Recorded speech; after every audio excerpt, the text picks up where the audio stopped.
This is the sediment basin at the end of the Mordialloc settlement drain, the supplier of all the sand that's been haunting the creek for many, many years. Back in 2010, the boats were beached in and around Lambert Island. It was obvious that work needed to be done. Public rallies were held, political elections changed, and funds were eventually made available. Today I want to talk to you about the important role that the sediment basin plays in keeping the creek free of sediments. In 2011, in June, $6 million was allocated to start cleaning out the Mordialloc Creek. Heavy equipment was brought in. You can see how it's dug out there and transferred across to the pier, where it was then treated with chemicals and taken away. More heavy equipment arrived, lots of it. Machines to drive posts in, sheet piling equipment, machines to remove the posts. This near map view shows the impact around Lambert Island, where all the boats were removed to accommodate all these changes and works that needed to be done.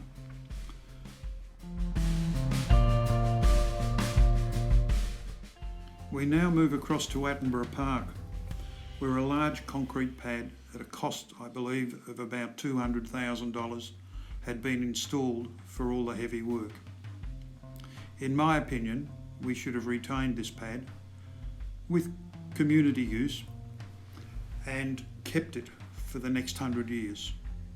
We need to service the creek in this area.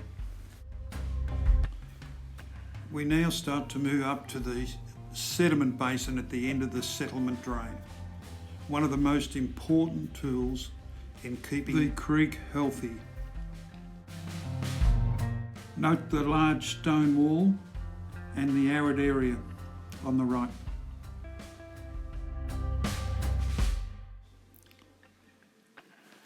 This drain came to be because of flooding in the Dandenong Valley. This is Boundary Road in 1965 when there were big floods. The Tri-Steel building is now replaced with a lunch shop. In the next slide, we see this is the very commencement of the settlement drain at Lower Dandenong Road in 1971. Works commenced, carried on for about 2 years, and were completed, I think, about late 1973. In this more recent near map view, you can see how efficiently the sediment basin works. It collects the sand, but I assert Melbourne Water have been negligent and not emptied and cleared this sediment basin frequently enough. Consequently, the creek got strangled with constant sands from the Heatherton area flowing over the boulders and into the main creek. After pressing Melbourne Water to attend to this area, they arrived on the 30th of September and commenced work at the site. 30th of September 2019. We've now got equipment at the sediment basin. Currently they're pumping all the water out of the sediment basin. It will be really good to see what they get stuck into. Swing around to the Mordialloc Creek. Looks like we've got a fridge or a big plastic box coming down there. There's no rain for the next few days. This should be good. On a daily basis, I came down to film at low tide and watch the operation and how they handled it. They had in operation 2 long-reach Belco excavators and a great little mud running truck.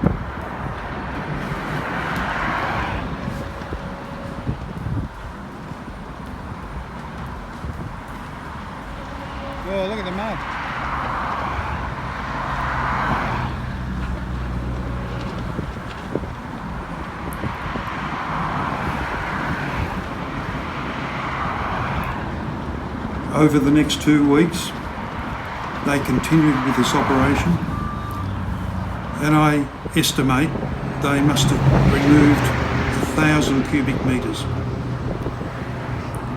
I believe that this sediment basin had been saturated for many years, and consequently any sediment carried down this concrete speedway had no alternative other than to flow over the top of the sediment basin through the rocks and constantly feed into the creek.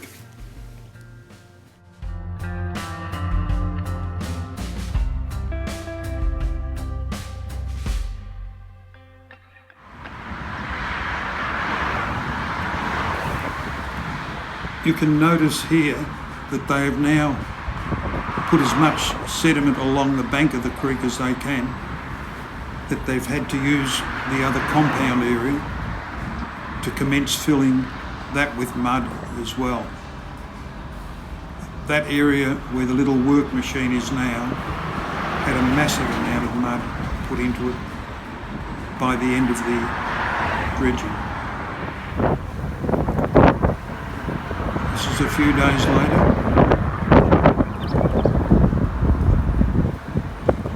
Still going, getting towards the end.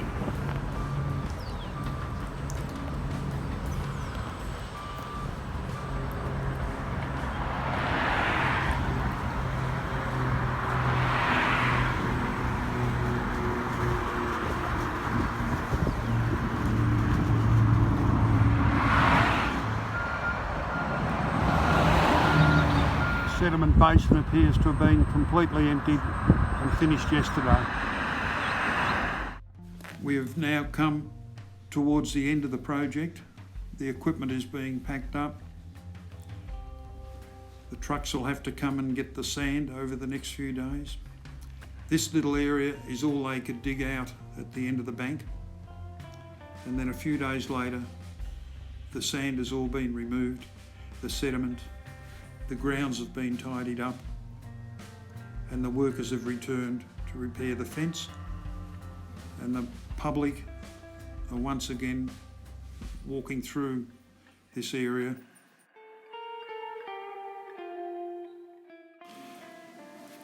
If we move forward 100 metres along the side of the sediment basin, it brings us to the end of the settlement drain. This is the concrete section from Lower Dandenong Road to the basin. In January of 2020, we had successive storms, bad storms, that brought all this rubbish through. This is indicative of the volume of items that flow down this creek and down this slipway. Plastics, everything you can imagine. We now come to the most important part of the points that I'm trying to illustrate to people. I believe Melbourne Water have not been emptying this sediment basin as frequently as it should be done. It's been a battle to get them to do it this time.